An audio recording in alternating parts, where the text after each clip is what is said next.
Bora trabalhar, meu povo e minha pova, seus lindos, suas lindas! Vamos falar de combustíveis fósseis no Brasil e no mundo? Bora lá! O primeiro passo é a gente analisar aí basicamente como se organiza a demanda por combustíveis fósseis no mundo. Qual será a participação total que os combustíveis fósseis assumem dentro de toda a fonte de energia globalmente utilizada? Quando a gente pensa em combustíveis, aí o negócio fica realmente impressionante. Os combustíveis fósseis são cerca de 88% de toda a fonte de energia utilizada no planeta. É mole? O planeta é devoto dos combustíveis fósseis. Quase 40% para a utilização do petróleo, 27% para a utilização do carvão mineral e outros 22% gás natural. Sobrando aí 7,5% para energia nuclear, 2,7% para hidrelétrica e outras fontes de energia gerais com 0,7% de energia. Olha a importância dos combustíveis fósseis no cenário energético global. Muito intensa, né? Mas e aí? Será que é uma boa ideia ser tão dependente assim de combustíveis fósseis? Vejam aqui o tempo de longevidade dos combustíveis fósseis à disposição do ser humano. Nós temos o carvão mineral como o mais longevo, como aquele que mais vai durar. 219 anos é o tempo que a gente estima, mediante ao atual padrão de consumo, é o tempo que a gente estima que ele ainda estará disponível. Será que é suficiente? Quando a gente olha então para o quanto necessariamente o petróleo vai permanecer, aí a coisa assusta um pouco mais. Por que assusta mais? Porque necessariamente o petróleo ele tem uma longevidade muito menor, é apenas 41 anos de expectativa de permanência, de existência. Muito pouco. Quer dizer, a gente vai ter, por uma estimativa, é uma estimativa, pode ser que encontremos novos recursos e isso dure um pouco mais. Mas, por estimativa, nós temos aí cerca de 40, 50 anos com esse recurso, que é o recurso mais importante da nossa organização econômica e industrial. E aí, quando acabar? Nós não teremos mais combustível para os automóveis, não teremos principalmente mais matéria-prima para a indústria moderna. A gente está disposto a entrar numa crise sem precedentes daqui 40, 50 anos?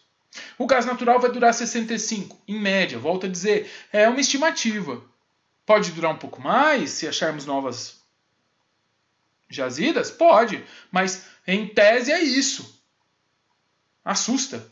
Assusta bastante. Então nós temos que pensar em alternativas, em formas de nos planejarmos para que isso, de fato, não nos pegue de surpresa no futuro. Agora, aonde, estão as jazidas existentes? Aonde elas estão? Aonde elas permanecem? Basicamente, temos aqui um gráfico que nos mostra claramente que o petróleo ele é típico de regiões que no passado foram sedimentadas dentro de grandes lagos pré-históricos, de mares, onde a matéria orgânica ficou enterrada dentro de rocha sedimentar que foi formada nessas áreas, enquanto em outras áreas mais continentais a vegetação deu origem ao fóssil que a gente chama de carvão mineral.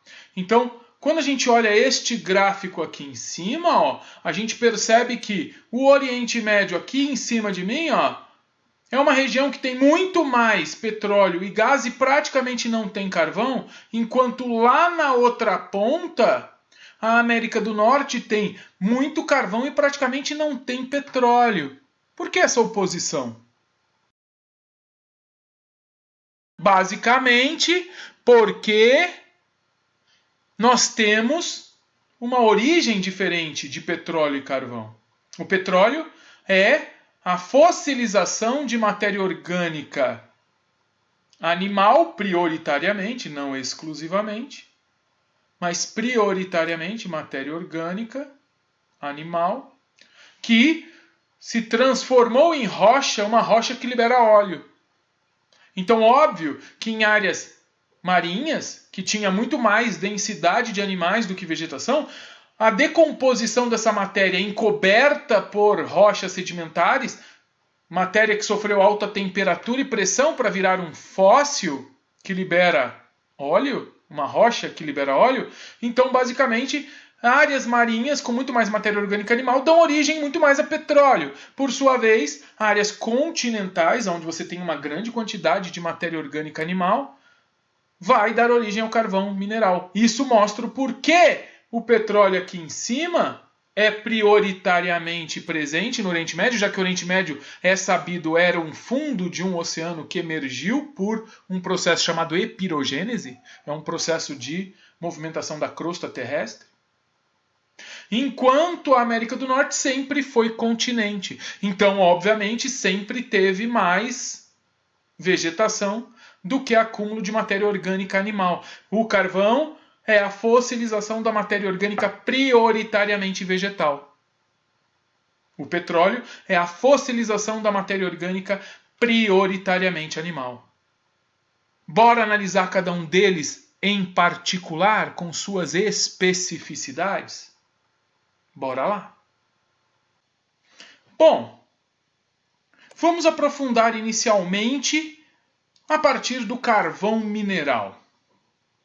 Um fóssil prioritariamente formado por matéria orgânica vegetal, prioritariamente formado em continentes, que é formado pelo processo de fossilização. A fossilização é um processo natural, não dá para ser copiado pelo ser humano, em que matéria orgânica carbônica, seja de origem vegetal, seja de origem animal, é submetida a alta temperatura e pressão durante milhares de anos, sofrendo reações diagenéticas, ou seja, de mudança de estado físico e de natureza física, aonde a matéria orgânica vegetal e ou animal, quando submetida a alta pressão e temperatura, se transforma de carbono em rocha carbônica.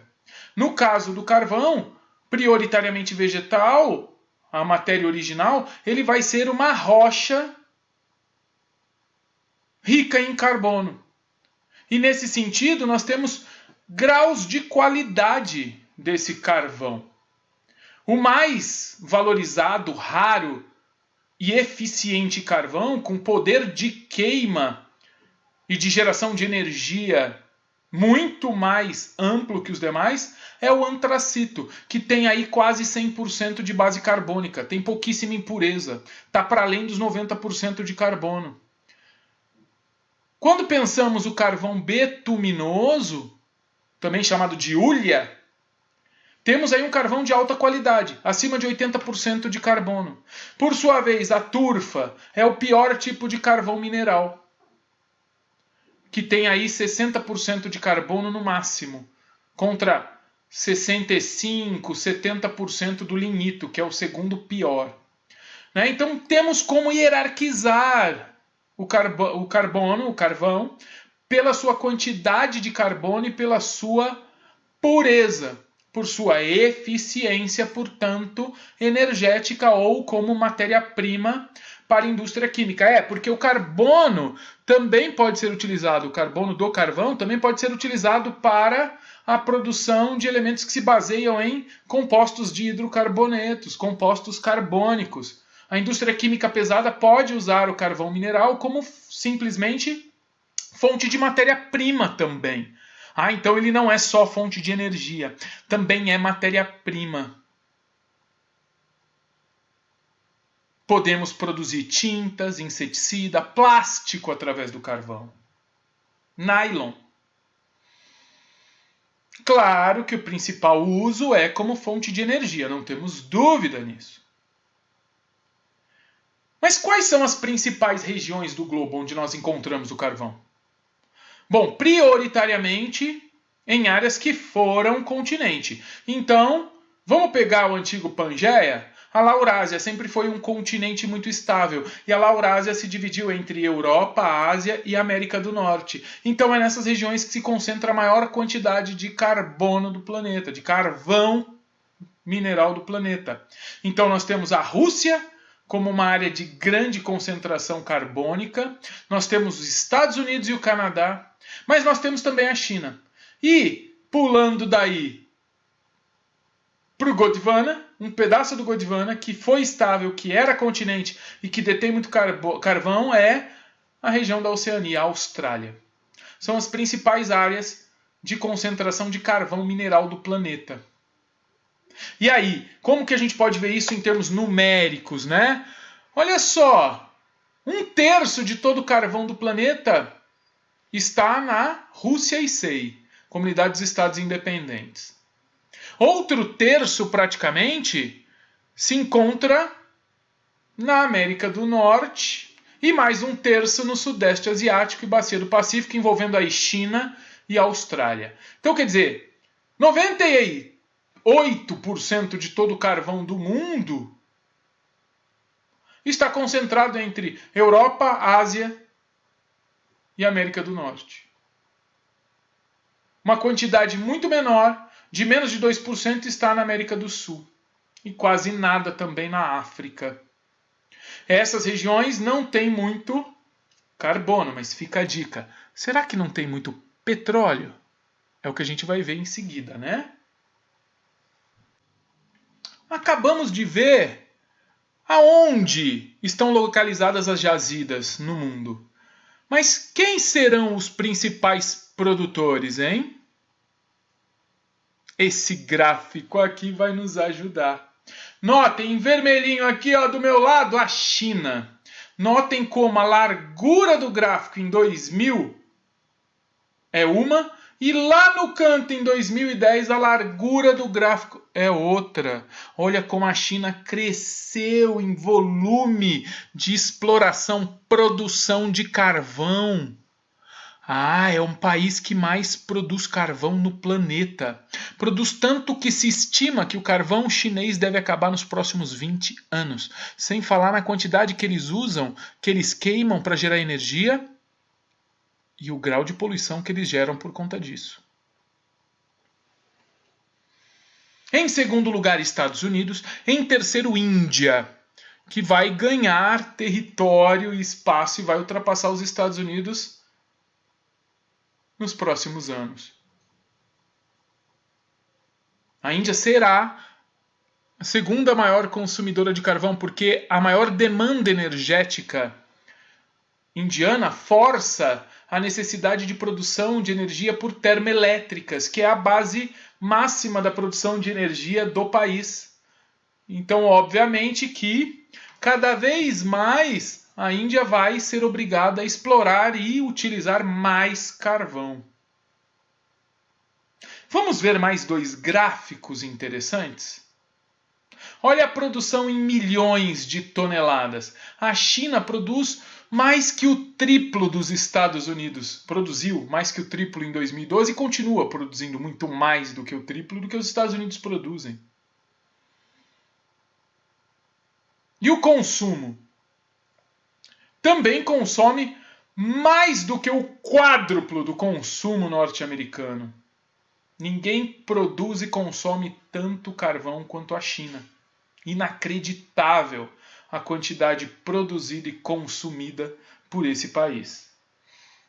É também o país que mais produz aço, né? É o país cuja siderurgia é a mais robusta no planeta.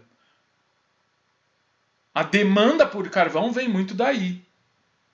Mas também por conta disso, é também o país que mais produz poluentes com este tipo de fonte de energia. A China é impressionante. Mas, Paquito, e o Brasil nessa história toda? Ele não apareceu até agora. Pois então, meus queridos e queridas, o Brasil não é um grande produtor de carvão mineral. Ele nem é um imenso utilizador de carvão mineral, apesar de ser um bom produtor siderúrgico. Claro que o Brasil tem uma produção, mas que não é suficiente para tudo que ele precisa. Ele tem que importar quase metade do que ele consome. Mas aonde estão as jazidas brasileiras? Aonde está a principal produção no Brasil? Nós temos que saber. Basicamente, as principais jazidas brasileiras estão no sul do país. Rio Grande do Sul é quem tem 90% de toda a disponibilidade jazida de carvão do Brasil, de carvão mineral. Santa Catarina, que tem aí 9% quase de todas as jazidas de carvão do Brasil. E o Paraná, que tem menos de 1%. São Paulo, que nem tem praticamente. Então, quer dizer, as jazidas estão divididas 90% no Rio Grande do Sul e 9% em Santa Catarina. Agora, quem produz? O Rio Grande do Sul produz, mas o carvão é de baixa qualidade, é turfa, lignito. O carvão tipo hulha, de boa qualidade, é produzido ali, ó, em Santa Catarina, no Vale do Tubarão, no Vale do Criciúma. O carvão mais puro, de maior qualidade do Brasil, é produzido em Santa Catarina, sai ali de Santa Catarina através do oceano, pelo porto de Imbituba, e vai até o Espírito Santo e entra até Minas Gerais pela estrada de ferro que liga o Porto de Vitória, no Espírito Santo, à região do quadrilátero ferrífero de Minas Gerais. É um transporte de carvão tipo cabotagem, que vai de um porto a outro porto no próprio país. E é também o Sudeste quem mais demanda a compra complementar de carvão. Nós compramos principalmente da Europa e Estados Unidos. Essa compra complementar para garantir a nossa produção siderúrgica e até mesmo geração de energia por termoelétricas. Mas para que serve o carvão? Já sabemos que é para produção siderúrgica. Então, em termos de uso industrial, é o principal elemento. Olha aqui, ó. Tá vendo aqui? Indústria, em verdinho ali. O principal elemento utilizador de carvão é o processo industrial. Seja para siderurgia, para derreter ferro e produzir aço, seja para extração de matéria-prima para a indústria química. Em segundo lugar, geração de energia elétrica. E aí outros usos até mesmo para extração de gás de coqueria. Entra para complementar as necessidades. Como se extrai o carvão? Ele é uma rocha. Então nós temos que fazer túneis, minas de carvão, que retirar integralmente a rocha e usá-la como rocha. Então nós temos que perfurar o solo por centenas de metros de profundidade para chegar até a jazida e retirá-la mecanicamente. Raramente encontramos uma jazida que fica a céu aberto, como a gente vê aqui nessa foto ali do outro lado, a outra foto lá, ó. A extração em mina aberta é muito rara. O mais comum é a extração aqui, ó, em minas enterradas na rocha sedimentar. O carvão está sempre associado à rocha sedimentar. Ele é um fóssil. Todo fóssil ele é resultado da fossilização de matéria orgânica, no caso vegetal, que fica enterrada em rocha sedimentar por milhares de anos, sofrendo alta temperatura e pressão. A grande questão é que a extração do carvão é muito perigosa. Porque além do perigo de desabamento de minas, tem o perigo da explosão, porque o carvão muitas vezes está associado ao gás natural ou ele mesmo libera gás. Então, além de ser perigoso pelo desabamento, é perigoso por explosão, mas também é extremamente nocivo à saúde humana, porque trabalhar enterrado nessas minas, respirando a fuligem rica em alcatrão, que é cancerígeno, faz com que quem trabalhe neste tipo de indústria tenha a vida reduzida em até 1/3. Que horrível, né? Chegamos então agora à produção do gás natural. É esse que está aqui, ó. Isso é uma indústria de liquefação. O gás natural é encontrado na natureza sob a forma líquida.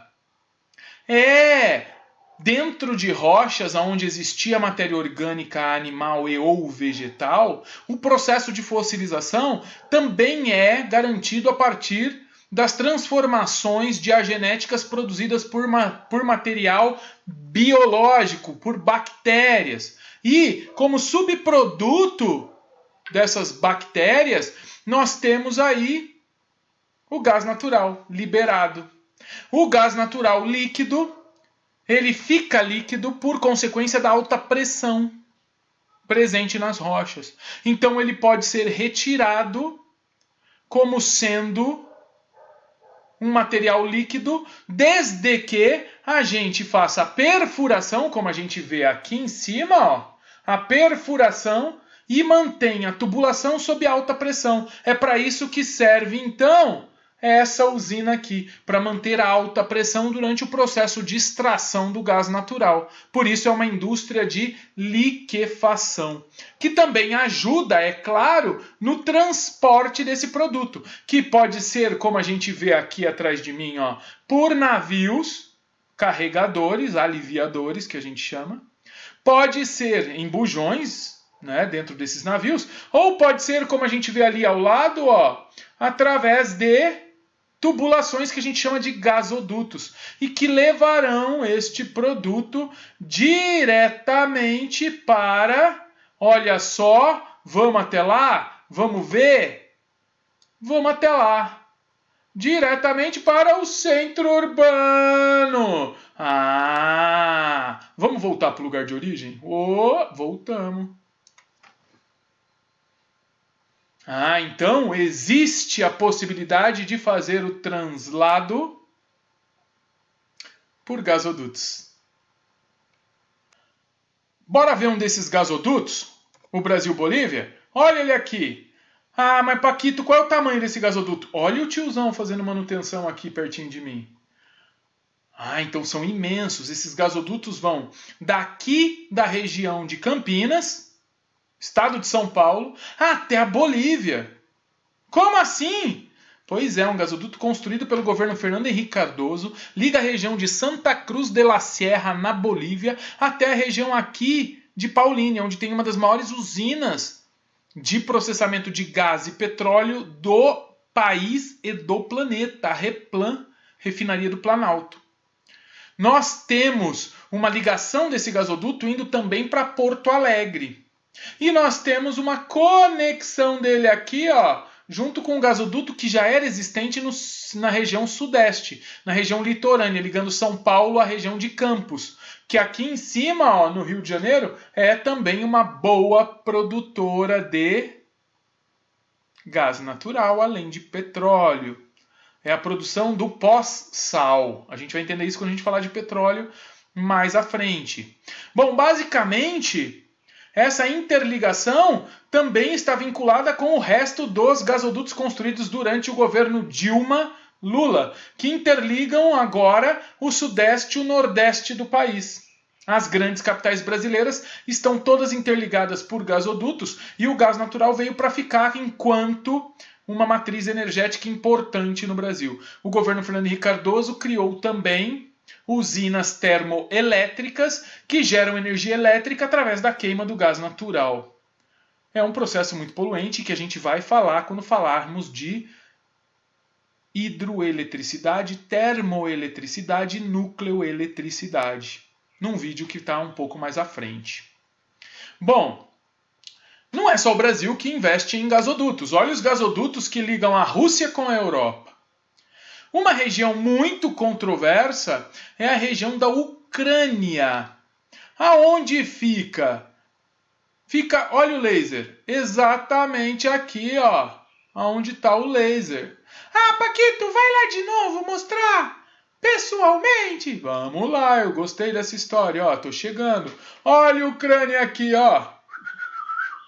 Basicamente, a maior parte dos gasodutos que vêm daqui da Rússia para a Europa passam pela Ucrânia. Por isso é tão importante pensarmos a Ucrânia geopoliticamente. Ela é a rota do gás que aquece a Europa no inverno. Ela é a rota do gás que recheia os cofres russos.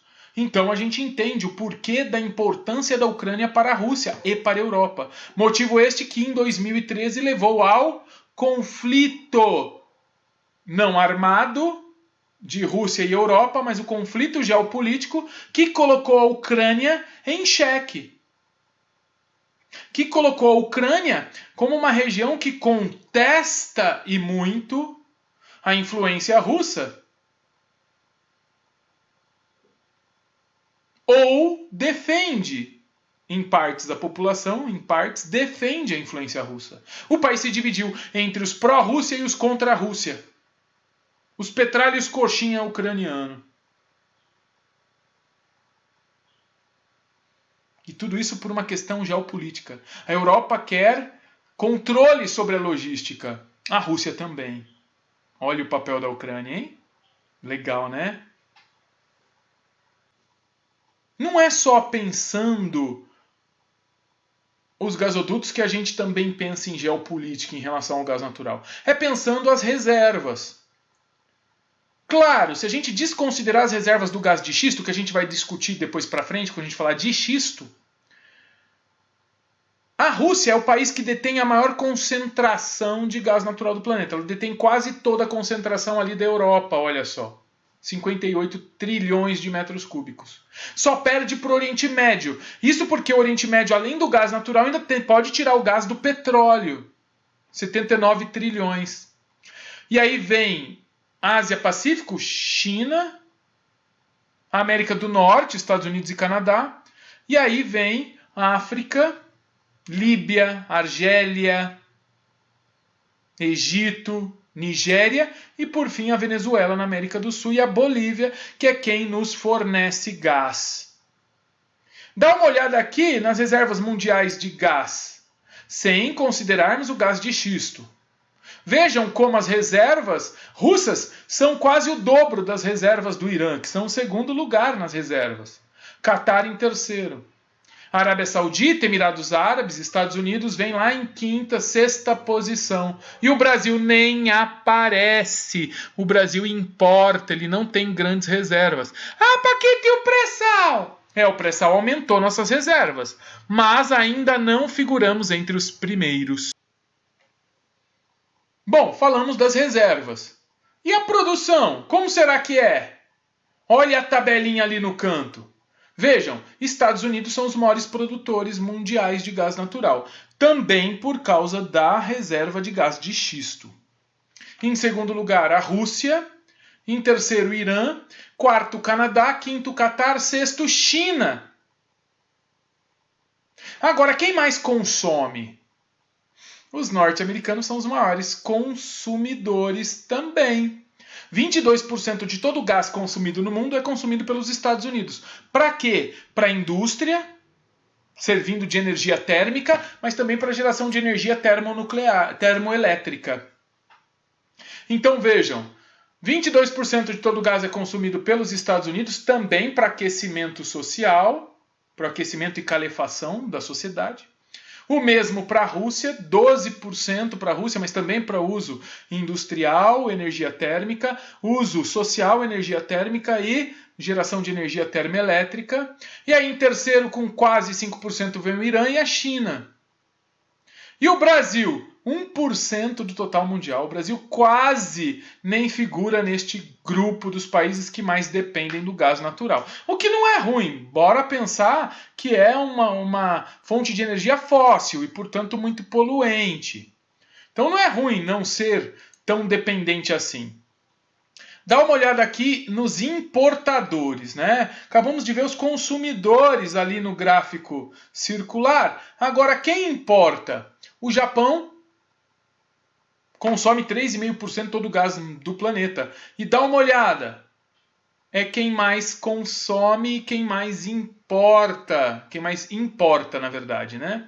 Consome 3,5% e por consumir mais do que produz, importa a maior parte. Seguido de Itália, Alemanha, Estados Unidos, que é um imenso produtor, mas um imenso consumidor também, 22% do total consumido no planeta, né? Coreia do Sul, Ucrânia, Turquia, França, Reino Unido e Espanha. Vejam como a maior parte dos países são países do mundo frio, né? Usam muito para calefação e para industrialização como energia térmica, além de termoeletricidade. Beleza? Vamos ver outro gráfico? Vamos interpretar esse outro gráfico. Olha aí, distribuição das fontes de energia consumidas em cada país. Vamos dar um zoom?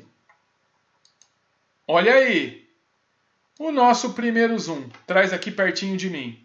Ó, consumo total de energia da Rússia.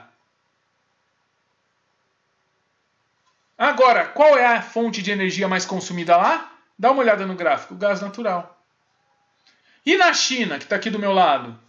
Consome o dobro, mais que o dobro do que a Rússia, em volume total de energia. Mas a maior parte é carvão. Olha lá, é a nossa segunda coluna. Outro país que consome mais carvão do que gás é a Índia, que está aqui do meu ladinho. Ó. O Japão, por sua vez, consome mais petróleo, que é a nossa terceira coluna.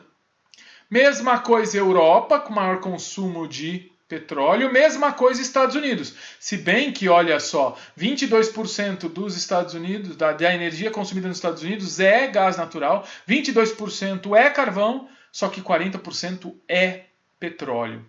O mundo consome mais petróleo, terceira coluna, do que gás natural e carvão. O Brasil consome mais petróleo do que consome carvão, segunda coluna, ou gás natural, primeira coluna. A Rússia é o país que mais consome, no total das suas energias, é o mais dependente, agora sim, é uma palavra melhor, mais correta, o país mais dependente dessa fonte de energia. Quando eu falei que o Brasil está no grupo dos países que consomem mais petróleo, é dentro da sua própria fonte de energia. O Brasil está no grupo dos países que mais consomem petróleo dentro da sua fonte de energia. A gente vai ver que ele não é um imenso consumidor de petróleo, tá? Não está entre os primeiros e maiores consumidores de petróleo em relação ao mundo, mas dentro da sua matriz energética é um dos mais dependentes. Beleza? Bora então falar sobre Brasil, produção de gás natural no Brasil. E aqui está o gráfico de produção por região. Qual é a região do Brasil que mais produz gás natural? A Bacia de Campos, no pós-sal, na camada mais, digamos, próxima à superfície do fundo oceânico, mais rasa. Em segundo lugar, já tem aí o pré-sal de Santos, que deu um aumento, um upgrade na produção brasileira. Em terceiro lugar, a região da Bacia dos Solimões. Sim, a Amazônia é uma boa produtora. Em terceiro lugar, temos a região do Vale do Parnaíba, a região ali também do Espírito Santo e a região de Camamu, no Nordeste brasileiro. Bom, são as principais áreas produtivas divididas por bacia no Brasil. Quem eu tenho que lembrar, Paquito? As três maiores. Campos, no Rio de Janeiro, Santos, em São Paulo, e a Amazônia, na região ali, no entorno de Manaus. São as principais áreas de extração e produção de gás. A gente vê aqui também o Espírito Santo figurando aí na quarta colocação. Vamos ver reservas, não produção, reserva. Onde tem mais gás? Até agora sabemos que no Rio de Janeiro. Mas quem começa a ganhar destaque? O pré-sal de São Paulo. Então, sabemos que 60% do nosso gás está dentro da bacia de Campos, no Rio de Janeiro, 14%, porém crescendo as expectativas sobre o pré-sal brasileiro, e 12% a Amazônia, que também é a terceira maior produtora. Vejam, dá para falar que as reservas e as produções têm a mesma hierarquia. Em primeiro lugar, a bacia de Campos, no Rio de Janeiro, em segundo lugar, o pré-sal paulista, em terceiro, a Amazônia. Então nem é muito complicado lembrar disso. E para a gente finalizar esse vídeo, porque eu vou fazer um especial vídeo só sobre petróleo. Para terminarmos o vídeo de gás natural, carvão mineral e fósseis, parte 1. Quais são os prós e os contras desse combustível? Prós: ele é eficiente, tem um bom poder de queima, ele é menos poluente do que o carvão e o petróleo, ele é multiuso, ele serve tanto para carros, GNV, ele também serve para gerar energia elétrica em termoelétricas, ele serve para produção de ligas metálicas, como fonte de energia térmica, ele serve para a fabricação de pisos e porcelanatos como fonte de energia térmica, ele tem altíssima densidade energética, mas tem um monte de pontos negativos. É extremamente poluente se comparado a outros tipos de fontes térmicas, com exceção dos fósseis, porque dos fósseis ele é o melhor, menos poluente. Ele tem um transporte arriscado, risco de explosão, armazenamento complicado, requer infraestrutura própria, inflexível. As jazidas são concentradas em alguns lugares do mundo, então comprar isso demanda negociações e o preço é cartelizado, né? Os países que detêm esse recurso cobram o que querem, por isso o preço é muito alto no mercado externo. Vamos ver preços médios da década passada. O preço médio, né, da década passada, início da década passada, era, né, para o Brasil comprar gás natural a $16 o pé cúbico. O metro cúbico, melhor dizendo. Enquanto a Hungria comprava $25. Mas a Rússia, olha aqui atrás de mim, produzia a $3.